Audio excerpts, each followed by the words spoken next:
Hi guys, welcome to HardReset.Info channel. Today I have ASUS ROG Phone 9 Pro and I want to show you how clear up cache and data on this device. We start off opening our settings application. In it, scroll down and look for your apps segmentation.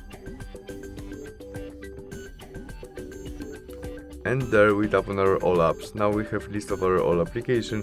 Find our application which we want to clear, maybe calendar, and there we can scroll and choose storage and cache, and to clear only cache we press clear cache and we clear it, but to clear all storage choose clear storage option, confirm by delete, and we clear it also. And that's all. Thanks for watching, see you soon, bye.